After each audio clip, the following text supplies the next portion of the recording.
Hi గారు, welcome to our channel. ప్రస్తుతం మనతో పాటు దాము బాలాజీ గారు సీనియర్ జర్నలిస్ట్ ఉన్నారు. వారితో ఒకసారి మాట్లాడదాం. సో నమస్కారం సార్. నమస్తే. సార్, నాని గారు ప్రొడ్యూసర్ గా కోర్టు మూవీ తెరకెక్కించారు. అది ఇవాళ రిలీజ్ అయింది. సో ఈ సినిమా పైన ఆయన అయితే చాలా కాన్ఫిడెన్స్ గా ఉన్నారు. అంటే ఈ సినిమా బాగాలేకపోతే హిట్ 3 నా నెక్స్ట్ సినిమా కూడా చూడొద్దని చెప్పారు. మరి అంత కాన్ఫిడెంట్ గా అయితే ఉన్నారు. మరి సినిమా రిలీజ్ అయింది కదా, మీ రివ్యూ ఏంటి? అండ్ ఈ సినిమా ట్రైలర్ చూస్తే మనకు అర్థమైపోతుంది పోక్సో యాక్ట్ మీద సినిమా తీశారని. అంటే పోక్సో యాక్ట్ ఎలా దుర్వినియోగం అవుతుందని చెప్పేసి, మరి నిజంగా పోక్సో యాక్ట్ దుర్వినియోగం అవుతుందంటారా? మీ ఒపీనియన్ ఏంటి సార్ ఈ సినిమా? కోర్టు అనేది ఖచ్చితంగా ఈ సినిమా నానిని అయితే ఖచ్చితంగా అప్రిషియేట్ చేయాలి. ఒక డిఫరెంట్ సబ్జెక్ట్తో ఈ మరాఠీలోనో బెంగాల్లోనో లేకపోతే మలయాళంలోనో తీసే విధంగా తెలుగులో ఇటువంటి సబ్జెక్ట్ని అటెంప్ట్ చేయడం పట్ల ఫస్ట్ నానిని ఖచ్చితంగా అప్రిషియేట్ చేయాలి. పైగా అతను సొంత డబ్బులు పెట్టి కొత్త డైరెక్టర్ని పెట్టి ఇట్లాంటి ఒక డిఫరెంట్ థీమ్తో రావడం అనేది ఖచ్చితంగా నానిని మనం మెచ్చుకోవాలి. సో ఇక ఈ ఫస్ట్ నేను రివ్యూ చెప్పి తర్వాత పోక్సోకి వస్తాను. దీంట్లో ప్రధానంగా ప్రియదర్శి, హర్ష రోషన్, తర్వాత శ్రీదేవి, శివాజీ సొంటినేని, మన సాయి కుమారు, తర్వాత హర్షవర్ధను, రోహిణి, మంచి కాస్టింగ్ అయితే ఉన్నారు. ఇక టెక్నికల్ విషయానికి వస్తే Ram Jagadish director, Nani producer, Vijay Bulganin music చేశాడు, దినేష్ పురుషోత్తం కెమెరా చేశాడు. సో దీంట్లో బేసిక్గా వెరీ వెరీ సింపుల్ స్టోరీ. మన చందు అనే ఒక అబ్బాయి, ఇది విశాఖ బ్యాక్డ్రాప్లో జరుగుతుంది. చందు అనే ఒక అబ్బాయి 19 ఏళ్ళు. అబ్బాయి లైఫ్లో చాలా పెద్ద కలలు కంటుంటాడు. అలాంటి అబ్బాయికి జాబిల్లి అనే ఒక 17 ఇయర్ అమ్మాయి పరిచయం అవుతుంది ఒక ఫోన్ కాల్ ద్వారా. అక్కడి నుంచి ఆ అమ్మాయి సరదాగా ఇతనితో ఆట పట్టిస్తూ అలాగా వీళ్ళిద్దరి మధ్య లవ్ అనేది ఏర్పడుతుంది. దీంతో వీళ్ళ మేనమామ, ఈ అమ్మాయి తండ్రి ఉండడు, మేనమామ అన్నీ చూసుకుంటాడు. అతను కొంత డామినేటింగ్, చాలా స్ట్రాంగ్ ఒపీనియన్స్ ఉన్న వ్యక్తి. అంటే పిల్లలు ఎలాంటి డ్రెస్సులు వేసుకోవాలా ఇలాంటి వాటి పట్ల కూడా అతను ఓపెనింగ్ సీనే చాలా స్ట్రాంగ్గా ఉంటుంది. అటువంటి వ్యక్తి ఈ ప్రేమ చూసి ఇంకా అతను చాలా రెచ్చిపోతాడు. సో మంగపతి క్యారెక్టర్ని శివాజీ చేశాడు. సో దీంతో అతను పోలీసులకి డబ్బులు ఇచ్చి ఈ అబ్బాయి మీద పోక్సో చట్టం పెట్టేస్తాడు. దాంట్లో ఒక lawyer, Harshavardhan lawyer character, lawyer కూడా హెల్ప్ చేస్తాడు. సో ఈ అబ్బాయికి వితౌట్ బెయిల్ 78 రోజులు జైల్లో ఉంటాడు. ఆల్మోస్ట్ ఈ అబ్బాయికి ఇంకా శిక్ష పడిపోయే పరిస్థితి కోర్టులో. ఎందుకంటే అన్ని ఈ పోక్సో చట్టం ప్రకారం ఈ అబ్బాయిదే నేరం.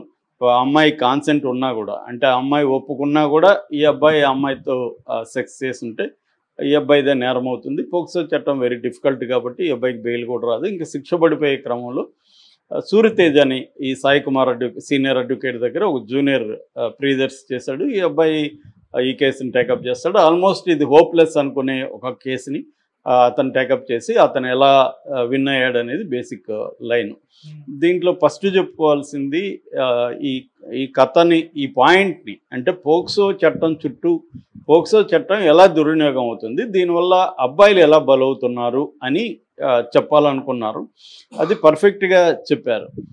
దాంట్లో ఏమి ఇబ్బంది లేదు. కాకపోతే చాలా సీన్లు కొంత రొటీన్గా ఉన్నాయి. బట్ వాటిని స్క్రీన్ ప్లే ద్వారా, పెర్ఫార్మెన్స్ ద్వారా అధిగమించారు. కోర్టు డ్రామాని చాలా ఇంట్రెస్టింగ్ చేశారు. ఫస్ట్ హాఫ్ అంతా కూడా మంగపతి డామినేట్ చేస్తే second half Priyadarshi character dominate చేసింది. ఓవరాల్గా ఈ సినిమా అయితే వెరీ వెరీ ఇంట్రెస్టింగ్గా ఉంది. దాదాపు 2.5 గంట లెంగ్త్ ఉన్నప్పటికి కూడా ఎక్కడ బోరు కొట్టకుండా చేయగలిగారు. ఒకే ఒక పాట ఉంటుంది, ఆ పాట కూడా చాలా బాగుంటుంది. దీంట్లో హైలైట్స్ చెప్పుకోవాలంటే వీళ్ళ పెర్ఫార్మెన్స్, ముఖ్యంగా శివాజీ అల్టిమేట్. అతని అంటే చాలా గ్యాప్ తర్వాత ఆ మధ్య 90s middle class middle class biography అది ఈటీవీ విన్లో వచ్చింది. దానికి అతనికి మంచి పేరు వచ్చింది. కానీ ఇది వేరే లెవెల్. శివాజీ, ఒక కొత్త శివాజీని మనం చూస్తాం. ఒక కొత్త నటుడు మనకు దొరికినట్టుగా మనం ఫీల్ అవ్వచ్చు. ఒక డిఫరెంట్ క్యారెక్టర్స్ శివాజీ చేయగలడు అని అతనిది కంబ్యాక్ అంటాం. సో అటువంటి కంబ్యాక్ ఖచ్చితంగా తెలుగు సినిమాలో అతను చాలా కాలం అయితే నిలబడతాడు. శివాజీ లేకపోతే ఈ సినిమా అంత ఎఫెక్టివ్గా ఉండదు. ఎందుకంటే బిగినింగ్ అతనే కరెక్ట్ ఏమో అన్న ఫీలింగ్తో క్రియేట్ అవుతుంది. తర్వాత వచ్చేసరికి అతను ఎంత దుర్మార్గుడురా బాబు ఇతను అనిపించే విధంగా ఆ క్యారెక్టర్ని అలా తీసుకురావడంలో ఆర్టిస్ట్ లేకుండా వేరే ఆర్టిస్ట్ అయితే అంత ఎఫెక్టివ్ వచ్చిండదు.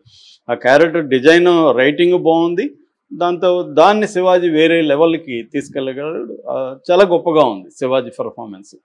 అట్లాగే ప్రియదర్శి కూడా చాలా బాగా చేశాడు. ఒక స్మాల్ చిన్న జూనియర్ అడ్వకేటు ఇలాంటి ఒక లూజింగ్ కేసు అంటారు, లూజింగ్ కేసుని తీసుకొని దాన్ని విన్నింగ్ ఎలా తీసుకొచ్చాడు అనేది, ఒక అండర్ డాగ్గా ఉన్న అడ్వకేట్ అనేది కూడా పర్ఫెక్ట్గా ఉంది. అంటే ఒక చెప్పాలనుకున్న పాయింట్ని ఒక లవ్ స్టోరీతో చెప్పడం అనేది పర్ఫెక్ట్ ఉంది. సో పర్ఫార్మెన్స్లు బాగున్నాయి, బ్యాక్గ్రౌండ్ స్కోర్ చాలా బాగుంది, విజువల్ అపీల్ చాలా ఉంది. టెక్నికల్గా ముఖ్యంగా ఆర్ట్ డిజైన్, ఆ కోర్టు సెట్ అయితే కోర్టు సెట్ అని ఎవరికి అనిపించదు, రియల్ కోర్ట్ లాగా ఉంది. సో అతను విఠల్ కొసనం అని ఆర్ట్ డైరెక్టర్ చాలా బాగా చేశాడు. సో టెక్నికల్గా మంచి సౌండ్ ఫిల్ము, నాని ఎక్కడ కాంప్రమైజ్ కాకుండా ఎంత అవసరం అంత పెట్టాడు. అయితే దీంట్లో మైనస్లు కూడా ఉన్నాయి. ఈ మైనస్లు ఏంటంటే ఈ టీనేజ్ లవ్ స్టోరీ, నిబ్బా నిబ్బి లవ్ స్టోరీ అంటారు, ఇది అంత గొప్పగా లేదు, రొటీన్గా ఉంది. మనం అనేకసార్లు చూస్తుంది, అది లెంగ్త్గా కూడా ఉంది. అంత లెంగ్త్ అవసరం లేదు, ఇంకొక 20 నిమిషాలు కట్ చేసి ఉంటే ఇంకా షార్ప్గా వచ్చిండేది. అది కొంత మరి కమర్షియల్ ఎలిమెంట్ కావాలనుకుని పెట్టినట్టుగా అనిపిస్తుంది, కానీ దానివల్ల మనకి కొంత రొటీన్ ఫీలింగ్ అయితే వచ్చింది. అదర్వైజ్ మాత్రం ఇది మంచి సినిమా, ఖచ్చితంగా ప్రతి ఒక్కరు చూడాల్సిన సినిమా. మనం చాలామంది మలయాళంలో లాగా ఎందుకు రావట్లేదు, లేకపోతే ఇంకో దగ్గర వస్తున్నాయి కదా తమిళ మలయాళం లాగా మన వాళ్ళు ఎందుకు తీయలేదు అనే దానికి ఇది ఒక సమాధానం. ఈ సినిమాని ఖచ్చితంగా థియేటర్లలో చూడాల్సిన సినిమా. నా రేటింగ్ 3.25 out of 5. ఇక పోక్సో గురించి, పోక్సో అనేది నేను చాలాసార్లు కూడా అనేక సందర్భాల్లో వచ్చినప్పుడు చెప్పాను. పోక్సో అనేది ఒక స్పెషల్ చట్టం, అది 2012లో వచ్చింది. అంతకుముందు ఏంటంటే UN convention of the rights of a child, అంటే ఐక్యరాజ్య సమితి ఒక కన్వెన్షన్ చేసింది. ఇది వరల్డ్ వైడ్గా దీంట్లో అనేక దేశాలు సంతకాలు చేసాయి, మన దేశం కూడా చేసింది. దాన్ని బట్టి చైల్డ్ రైట్స్ కోసం, చైల్డ్ అబ్యూజ్ అనేది ప్రపంచవ్యాప్తంగా జరుగుతుంది. పిల్లల్ని sexual exploitation, abuse, child pornography, child trafficking, ఇటువంటి వాటి మీద జరుగుతుంది. కాబట్టి దీనికి సపరేట్ చట్టాలు తీసుకురావాలి. ఉన్న ఐపీసీ కానీ జువనైల్ జస్టిస్ యాక్ట్ అంటారు, జువనైల్ జస్టిస్ యాక్ట్ కానీ ఇవన్నీ సరిపోదని చెప్పి పోక్సోని తీసుకొచ్చారు. పోక్సో అంటే protection of children from sexual offences act అనమాట. ఇది 2012లో వచ్చింది, 2019లో అమెండ్ చేశారు. ఈ చట్టం ప్రధానంగా ఏం చెప్తుందంటే ముఖ్యంగా ఏజ్ ఆఫ్ కాన్సెంట్ అంటారు. ఏజ్ ఆఫ్ కాన్సెంట్ అంటే ఎవరు చైల్డ్ అంటే ఇది పోక్సో అంటేనే ప్రొటెక్షన్ ఆఫ్ చిల్డ్రన్ కదా. సో చిల్డ్రన్ ఎవరంటే 18 ఏళ్ళు లోపల ఉండే వాళ్ళందరూ చిల్డ్రనే, అది మగైనా ఆడైనా. జనరల్ న్యూట్రల్ యాక్ట్ అంటారు దీన్ని. అంటే అమ్మాయిలకనే కాదు, అబ్బాయిలకైనా కూడా 18 ఏళ్ళ అబ్బాయిని ఒక 19 ఏళ్ళ అమ్మాయో లేకపోతే ఒక 40 ఏళ్ళ ఆమె సెక్సువల్గా అబ్యూజ్ చేస్తే ఆమె కూడా నేరమే. ఈ అబ్బాయి కాన్సెంట్ ఉన్నా కూడా, అబ్యూజ్ చేయకపోయినా కూడా, కాన్సెన్సువల్ సెక్స్ కూడా దీంట్లో నేరం అనమాట. అలాగా జెండర్ న్యూట్రాలిటీ. రెండవది ఇది ఏంటంటే మ్యాండేటరీ రిపోర్ట్ చేయాలి, అంటే ఏదన్నా జరిగినప్పుడు ఖచ్చితంగా రిపోర్ట్ చేయాలి పోలీస్ స్టేషన్కి, అది మ్యాండేటరీ పెట్టారు. అలాగే స్ట్రింజెంట్ పనిష్మెంట్, అంటే దీంట్లో రకరకాలు ఉంటాయి. ఒకటి పెనట్రేటివ్ సెక్సువల్ అసాల్ట్ అంటారు, penetrative sexual assault, non penetrative sexual assault, aggressive penetrative sexual assault, aggressive sexual assault, child పోర్నోగ్రఫీని షేర్ చేయడం, చూడడం, ఇవన్నీ కూడా నేరాల కిందకి, ఈ చట్టం కిందకి వస్తాయన్నమాట. సో ఇందులో ఇప్పుడు కొన్ని ప్రాబ్లమ్స్ ఉన్నాయి. ఈ చట్టం ప్రకారం ఏంటంటే కొన్ని ప్రాబ్లమ్స్ ఏమంటే, ఒకటి ఈ ఏజ్ ఆఫ్ కాన్సెంట్ దగ్గర ప్రాబ్లం ఉంది. ఏజ్ ఆఫ్ కాన్సెంట్ 18 ఏళ్ళు ఉండడం అనేది ప్రాబ్లం ఉంది. మన దేశంలో కూడా ఒకప్పుడు 1860లో 10 ఏళ్ళు ఉండేది మన ఏజ్ ఆఫ్ కాన్సెంట్ బ్రిటిష్ కాలంలో. తర్వాత 1891లో 12 చేశారు. తర్వాత 1925లో 14 చేశారు. 1945లో 16 చేశారు. 2012లో దాన్ని 18 చేశారు. పెంచుకుంటా వచ్చారనమాట. ఇది ప్రాబ్లం అవుతుంది. ఎందుకంటే ఇవాళ చాలా కేసుల్లో అమ్మాయిలే అబ్బాయిల్ని రెచ్చగొడుతున్నారు, షెడ్యూస్ చేస్తున్నారు. ఇప్పుడు ఫర్ ఎగ్జాంపుల్ ఒక 17 ఏళ్ళ అమ్మాయి 19 ఏళ్ళ అబ్బాయిని సెడ్యూస్ చేస్తుంది. దీంట్లో కూడా అదే జరిగింది. సో సెడ్యూస్ చేస్తుంది. సెడ్యూస్ చేసినప్పుడు ఈ అమ్మాయి ట్రాప్లో పడతాడు. అబ్బాయికి పోక్సో చట్టం ఏమేమి తెలియదు. సో దీనివల్ల ఏమవుతుంది, ఫైనల్గా ఈ అమ్మాయి పేరెంట్స్ ఇది చూసి ఈ అబ్బాయి మీద పోక్సో చట్టం కింద పెట్టేస్తారు. ఈ అబ్బాయి లైఫ్ రూయిన్ అయిపోతుంది.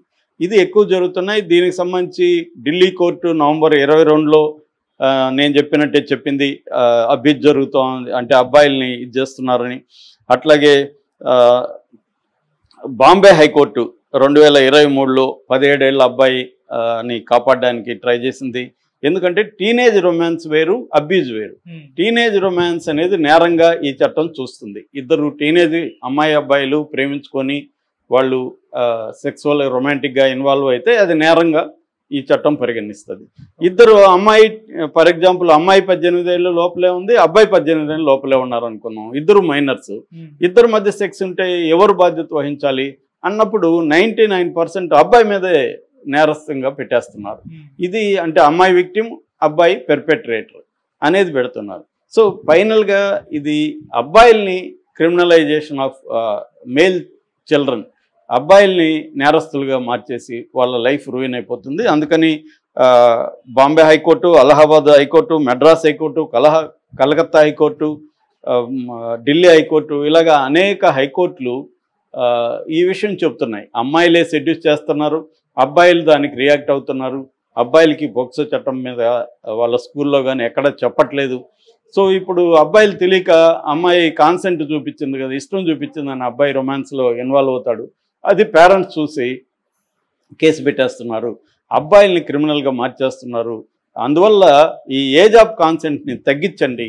ఎందుకంటే చాలా దేశాల్లో ఏజ్ ఆఫ్ కాన్సెంట్ అనేది 16 years లోపలే ఉంది. అమెరికాలో అనేక రాష్ట్రాల్లో 16 years ఉంది, ఇంగ్లాండ్లో 16 years ఉంది, ఫ్రాన్స్లో 15 years ఉంది, జపాన్లో 13 ఏళ్ళే ఉంది, నైజీరియాలో 11 ఏళ్ళే ఉంది.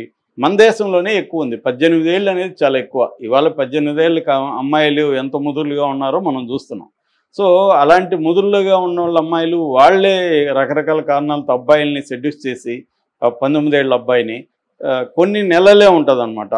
క్లోజ్ ఇన్ ఏజ్ ఎక్సెప్షన్ అంటారు. మామూలుగా చాలా దేశాల్లో ఈ చట్టాలలో క్లోజ్ ఇన్ ఏజ్ ఎక్సెప్షన్ ఉంటుంది. ఫర్ ఎగ్జాంపుల్ ఈ అమ్మాయికి ఇంకొక 1 monthలో 18 వస్తుంది, ఆ అబ్బాయికి 18 సంవత్సరాల 2 నెలలు ఉంటుంది.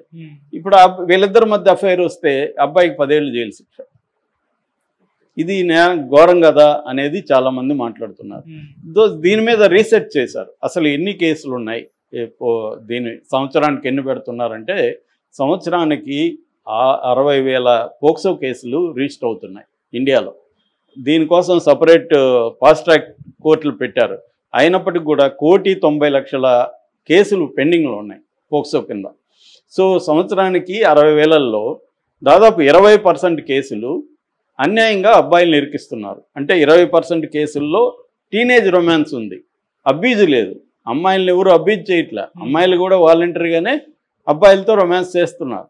సో అంటే 20% అంటే ఎంత, 60,000లో సంవత్సరానికి 12,000 మంది అబ్బాయిలు దీన్ని సఫర్ అవుతున్నారు. ఇది నేను చెప్పేది కాదు, దీన్ని నేషనల్ లా కాలేజ్ బెంగళూరు వాళ్ళు రీసెర్చ్ చేశారు. అలాగే ఇంకొన్ని సంస్థలు కూడా రీసెర్చ్ చేసి తేల్చింది ఏంటంటే ఇందులో ఈ చట్టం విపరీతంగా అబ్యూజ్ అవుతుంది. ఫర్ ఎగ్జాంపుల్ ఢిల్లీలో ఒక ఆవిడ పక్కింటోడితో గొడవ వచ్చింది, డబ్బుల విషయంలో, ఆస్తుల విషయంలో గొడవ వచ్చి వాళ్ళ 5 ఏళ్ల కూతుర్ని వాడు అబ్యూజ్ చేశాడని పోక్సో కింద పెట్టేసింది. ఆ ఢిల్లీ కోర్టు దీన్ని ఫైనలైజ్ చేసి ఆమె తప్పుడు కంప్లైంట్ అని చెప్పి ఆమెకు 1 lakh ఫైన్ వేశారు. సో ఇలాగా తర్వాత మనం పోర్ను చూస్తుంటాం, అదేదో వాళ్ళ ఏజ్ మనకి ఎట్ట తెలుస్తుంది, పోర్నుదేదో వస్తుంది, నేను చూశాను, నాకు 10 ఏళ్ళు జైలు శిక్ష వేస్తే ఎలాగా అని చెన్నై హైకోర్టు, మెడ్రాస్ హైకోర్టు పోర్ను చూడడం, చైల్డ్ పోర్ను చూడడం కూడా తప్పు కాదు, అతను ఎవరికైనా షేర్ చేస్తేనే తప్పు అనేది చెప్తే దాన్ని సుప్రీంకోర్టు కొట్టేసింది. అంటే ఈ పోక్సో కేసు అమలు విషయంలో హైకోర్టులేమో ఈ ఘోరంగా జరుగుతుందిరా బాబు, అబ్బాయిల్ని వాళ్ళ లైఫ్ని రూయిన్ చేసేస్తున్నారని హైకోర్టులు వాపోతుంటే సుప్రీంకోర్టు మాత్రం స్ట్రిక్ట్గా ఉంది. అంటే చట్టం ఏం చెప్తుందో అదే అమలు చేస్తుంది సుప్రీంకోర్టు. హైకోర్టులు మాత్రం చట్టం కాకుండా, చట్టం ఓకే కానీ మనం పరిశీలించాల్సింది ఈ అమ్మాయి ఏమన్నా అబ్యూజ్కి గురైందా, ఈ అమ్మాయి ఏమన్నా సెక్సువల్గా ఎక్స్ప్లాయిట్ అయిందా అని చూడాలి. ఇంకొన్ని కేసుల్లో టచ్, కాన్సెన్స్ అంటే for example non sexual touch అంటాం. ఇప్పుడు ఒక పాప, నేను వెళ్తాను ఒక ఇంట్లో, ఒక 12 ఏళ్ళు 13 ఏళ్ళ పాప ఉంది, అమ్మాయి అంకుల్ అంటూ దగ్గరకు వస్తుంది, నేను ఏమ్మా బాగున్నావా అని దగ్గరకు తీసుకుంటా, నా మీద పోక్సో పెట్టిన సందర్భాలు ఉన్నాయి. అంటే అది సెక్సువల్ టచ్చా, మామూలు ప్రేమపూర్వకంగా ఒక అవంకులర్ టచ్ అంటారు. అవంకులర్ టచ్ అంటే అంకుల్ ఉండే ప్రేమ, దాంట్లో ఏమీ సెక్సువల్ యాక్ట్ లేదు. అందువల్ల ఇవాళ ఎవరైనా మనం వెళ్ళకపోతే, అక్కడ చిన్న ఆడపిల్ల ఉంటే వాళ్ళని టచ్ చేయాలంటే భయం పడే పరిస్థితి వచ్చేసింది. వీళ్ళు ఏమనుకుంటారో, దూరం నుంచి మాట్లాడాలని పరిస్థితి వచ్చేసింది అనమాట. సో ఇటువంటి కేసులు కూడా పెరుగుతున్నాయి. సో అందువల్ల ఇది పెట్టడం ఉద్దేశం మంచిదే, ఎందుకంటే ప్రపంచవ్యాప్తంగా పిల్లలు అబ్యూజ్కి గురవుతున్నారు, ఎక్స్‌ప్లాయిటేషన్కి గురవుతున్నారు. దీన్ని అరికట్టడాలని ఉద్దేశం మంచిదే, కానీ ప్రాక్టీస్లో వచ్చేది ముఖ్యంగా age of consent, close in age, ఈ 2 ఇబ్బందులు ఉన్నాయి. అట్లాగే ఇద్దరు మైనర్స్ అయినప్పుడు అబ్బాయిలే ఎందుకు బలవ్వాలి అనే దగ్గర కూడా ఆన్సర్ లేదు. సో ఈ 3 విషయాల్లో కోర్టులు కానీ మన ప్రభుత్వం కానీ ఆలోచించుకోవాలి. అనేక హైకోర్టులు గవర్నమెంట్కి, సెంట్రల్ గవర్నమెంట్కి అప్పీల్ చేస్తున్నాయి, బాబు ఏజ్ని తగ్గించండి, 16కి చేయండి కాన్సెంట్, ఏజ్ ఆఫ్ కాన్సెంట్ని 16